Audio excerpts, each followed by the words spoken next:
ধর্ম দিয়ে কখন বিভাজন করা উচিত নয়। আমাদের কাছে ধর্ম হচ্ছে আমাদের কাছে, আমার কাছে, আমাকে একজন ভালো মানুষ হওয়ার জন্য ধর্ম আমাকে আপনার শিক্ষা দেয়। সমাজে যেন আমরা সেটাকে দিয়ে বিভাজন সৃষ্টি না করি, বরঞ্চ সেজন্য ঐক্য সৃষ্টি করি, সেই কাজটাই আমাদের হওয়া উচিত। প্রতিটি ধর্মই কিন্তু আপনার ঐক্যের কথা বলে, ভালোবাসার কথা বলে, প্রেমের কথা বলে। খ্রিস্টান ধর্ম নিঃসন্দেহে আমাদের দেশে শুধু নয়, সমগ্র পৃথিবীতে মানুষকে ঐক্যবদ্ধ করবার জন্যে, ভালোবাসার একটা পৃথিবী তৈরি করবার জন্য তারা কাজ করছে। আমি এই সুযোগে আমি দুঃখ প্রকাশ করতে চাই এবং আমার শোক প্রকাশ করতে চাই যে মাত্র কয়েকদিন আগে আপনাদের ধর্মের সবচেয়ে বড় ধর্মগুরু আপনার পোপ ফ্রান্সিস তিনি পরলোক গমন করেছেন। সেই জন্যে আমরা আমার পক্ষ থেকে, দলের পক্ষ থেকে আমরা গভীর শ্রদ্ধা এবং শোক জানাচ্ছি। সেই সঙ্গে আনন্দের কথা এই জন্যে গতকালই আবার আপনাদের নতুন পোপ নির্বাচিত হয়েছেন, পল লিও, তিনি আপনার 14 তিনি নির্বাচিত হয়েছেন।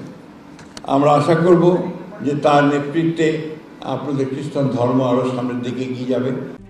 RICL TMX, যুগের পর যুগ স্থাপনা থাকে মজবুত। বাংলাদেশে আমরা 1971 সালের স্বাধীনতা যুদ্ধ করেছিলাম। এখানে অনেকে আছেন সেই যুদ্ধের সঙ্গে হয়তো জড়িত ছিলেন, অনেকে আছেন একদম নতুন নতুন প্রজন্ম।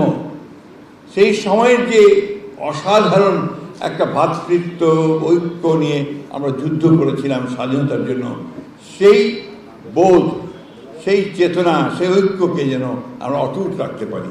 আজকে কোনো শক্তি যেন আমাদেরকে বিভক্ত করতে না পারে। আমাদের শহীদ প্রেসিডেন্ট জিয়াউর রহমান, আমাদের দলের যিনি প্রতিষ্ঠাতা, তিনি বাংলাদেশি জাতীয়তাবাদ করে যে দর্শন দিয়েছেন, এই দর্শনে কিন্তু সমস্ত ধর্মের সমান অধিকার দেওয়া হয়েছে। শুধু তাই নয়, বলা হয়েছে ধর্মীয় মূল্যবোধকে শ্রদ্ধা নিবেদন করতে হবে।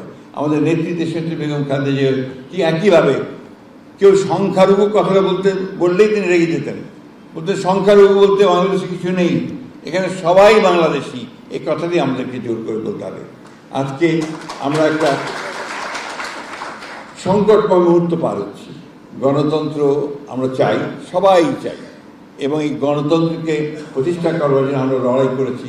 আমাদের অসংখ্য ছেলে, শিশু, সন্তান তারা প্রাণ দিয়েছে, আমরা কষ্ট করেছি। আমাদের নেত্রী দেশনেত্রী বেগম খালেদা জিয়া, তিনি 6 বছর কারাগারে ছিলেন। আমাদের নেতা, তিনি নির্বাসিত হয়ে এখনও আছেন, আমরা সবাই কারাগারে আছি।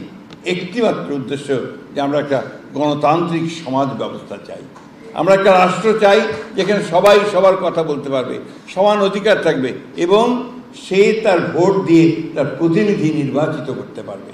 এই বিষয়টাই আমরা চাই। আজকে সেই সুযোগ এসেছে, আমরা আশা করব যে আমরা সবাই মিলে আমরা সেই সুযোগের সদ্ব্যবহার করে আমরা সত্যিকার অর্থেই একটা ঐক্যবদ্ধ গণতান্ত্রিক বাংলাদেশ আমরা তৈরি করতে সক্ষম হব। বিভাজন নয়, ঐক্য, প্রতিশোধ নয়, ভালোবাসা দিয়ে আমরা দেশটাকে তৈরি করব।